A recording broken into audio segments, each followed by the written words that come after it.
Assalamualaikum warahmatullahi wabarakatuh. Halo sahabatku semuanya, kembali lagi dalam kisah hikmah.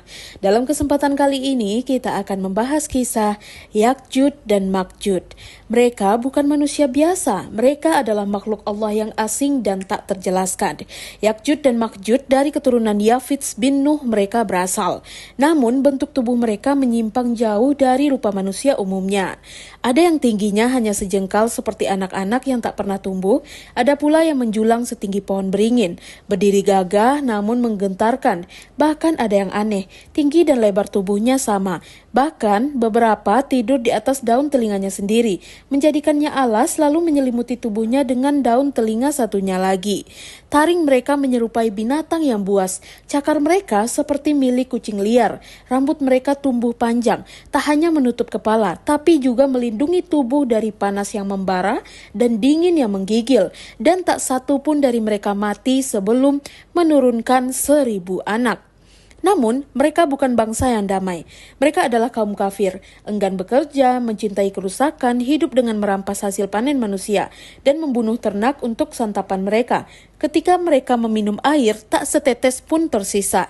Tanah menjadi kering dan manusia menggigil dalam kelaparan dan ketakutan. Tinggal di wilayah yang bernama Baina As-Sadain, di antara dua dinding gunung yang megah, dan dari balik celah itulah mereka keluar setiap malam, turun ke lembah-lembah hijau mencuri tanaman, memakan buah-buahan, dan menggiring ternak seperti milik mereka sendiri. Penduduk di sekitar telah kehilangan harapan, biji-bijian dan panen selalu dijarah, lumbung kosong, anak-anak kelaparan, tidak ada musim panen yang benar-benar membawa harapan. Lalu Zulkarnain datang, membantu kaum manusia yang biasa hidup di antara ketakutan atas ancaman kerusakan dari Yakjud dan Makjud. Zulkarnain mengajarkan satu pelajaran penting. Kekuatan pertama datang dari Allah dan kekuatan kedua adalah kerjasama manusia. Maka dimulailah pembangunan dinding yang bisa membentengi kaum manusia dan juga Yakjud dan Makjud. Lalu besi didatangkan. Bongkahan demi bongkahan ditumpuk hingga memenuhi celah di antara dua gunung. Api dinyalakan, tembaga dicairkan, lalu dituangkan. Hari demi hari, keringat mengalir bersama keyakinan. Dinding itu pun akhirnya berdiri tegak, tinggi, kokoh, dan tak tergoyahkan. Ketika Yakjud dan Makjud mencoba menghancurkannya dengan cakar dan taring mereka, tak satu pun bagian dinding yang goyah.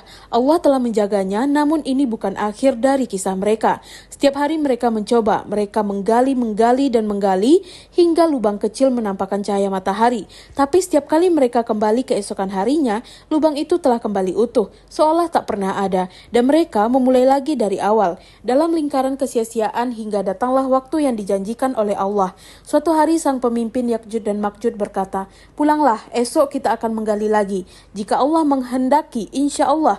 Semua kalimat sederhana, tapi di balik itu tersimpan takdir. Ketika mereka kembali, lubang itu tetap ada. Mereka menggali lebih dalam. Hari itu dinding yang selama ini menjaga bumi dari kebengisan mereka pun runtuh pada masa yang sudah ditentukan oleh Allah, yaitu di akhir zaman. Yakjud dan Makjud akan keluar. Dunia kembali terguncang. Mereka melahap semua tanaman yang ada. Mereka mencuri, mereka membantai hewan ternak. Mereka meminum air hingga tak ada setetes pun tersisa, dan bumi kembali menangis. Langit pun turut menjadi sasaran. Anak-anak panah mereka melesat ke atas dan seketika jatuh kembali. Panah itu berlumuran darah. "Kami telah mengalahkan bumi dan langit," seru mereka dengan penuh kesombongan. Namun Allah Subhanahu wa Ta'ala tak pernah tidur. Allah Maha mengetahui. Allah mengirimkan nagaf, kuman kecil tak terlihat seperti ulat di punuk unta, tapi makhluk kecil itulah yang menumbangkan mereka semua. Yakjud dan Makjud binasa, tak satu pun tersisa. Setelah itu kaum muslimin yang bernaung bersama Nabi Isa pada akhir zaman keluar dari perlindungan mereka, tapi bumi telah berubah menjadi lautan bangkai yang berbau busuk dan juga menyesakkan dada. Lalu langit mengirim burung-burung raksasa pemakan bangkai yang mengangkut tubuh-tubuh busuk itu dan menjatuhkannya ke laut, dan hujan pun turun membasuh bumi, menyucikannya dari bau kematian dan juga dosa. Namun pada hari kiamat nanti, Yakjud dan Makjud akan kembali hadir, bukan di bumi, tapi di neraka. Disitulah tempat mereka, sebagai balasan atas kefasikan, kerusakan, kesombongan mereka terhadap Allah. Demikianlah sekelumit kisah tentang Yakjud dan Makjud. Semoga kita terhindar dari fitnah dan juga huru-hara akhir zaman. dengan memperkuat iman dan juga takwa. Mari berpegang teguh pada Al-Quran dan juga sunnah, serta memperbanyak doa dan juga amal soleh. Baiklah, itu adalah kisah hikmah pada kesempatan kali ini. Semoga kita dapat mengambil hikmah dari setiap kisah yang telah disajikan. Sampai jumpa di video berikutnya. Assalamualaikum warahmatullahi wabarakatuh.